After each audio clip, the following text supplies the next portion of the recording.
Kwa mjibu wa Zaka za Kazi, anasema tembo ndani ya chumba, huku akidai kwamba hii ni tafsiri ya wana msemo wanasema wa Kiingereza wa elephant in the room. Msemo huu maana yake ni tatizo kubwa au jambo lenyewe mkanganyiko ambalo linaonekana dhahiri lakini watu wanakuepa kulijadili.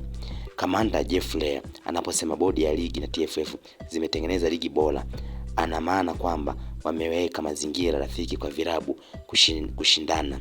Hii jeuri ya vilabu kusajili wachezaji bora kutoka sehemu mbalimbali duniani inatokana na fedha kubwa inayoingia kwenye mpira.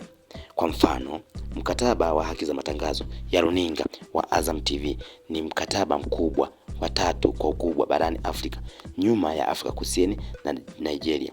Bodi ya ligi na TFF ndio waliosimamia hili. Kiasi kinachoingia Tanzania kwa msimu mmoja kupitia haki za matangazo ni sawa na zile zinazoingia Zambia kwa miaka 5 na ni sawa na zile ambazo zinaingia Uganda kwa miaka 7, kwani aliyesimamia mkataba huu asisifiwe. Hakuna timu duniani ambayo haiko tayari kuwekeza, lakini unawekeza nini ili hali una pesa? Kuhusu kuzalisha wachezaji, hii ni kazi ya vilabu, sio TFF wala bodi ya ligi. Kwanza, ni mchezaji gani huyo aliyeokotwa kwenye bodaboda au ni msizi?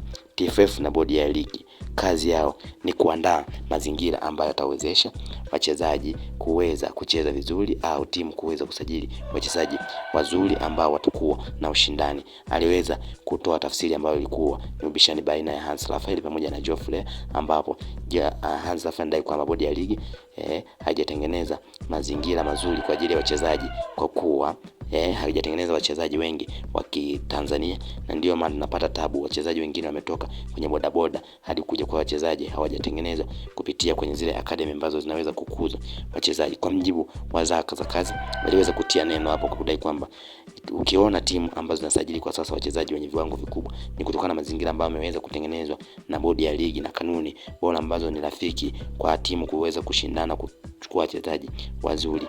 Hivyo huwezi kusema bodi ya ligi hawana mchango wowote kwenye kukuza mpira, baada ya Hans Raphael kudai kwamba mpira wa Tanzania umekuzwa na vilabu vyenyewe, sio bodi ya ligi, huko kidai kwamba bodi ya ligi yenyewe sio kazi kukuza mpira. Kwa kazi yao ni kutengeneza mazingira rafiki ya vilabu, wachezaji wengi uone wanakuja kucheza Tanzania, na ndivyo ambavyo inafanyika kwa sasa, ambapo wachezaji wengi wanatoka nje za nchi wanakuja kucheza Tanzania, ambapo mazingira hayo yamewekwa vizuri na bodi ya ligi ambayo inasimamiwa na TFF wakiwa wanashirikiana na rais wake Wallace Karia.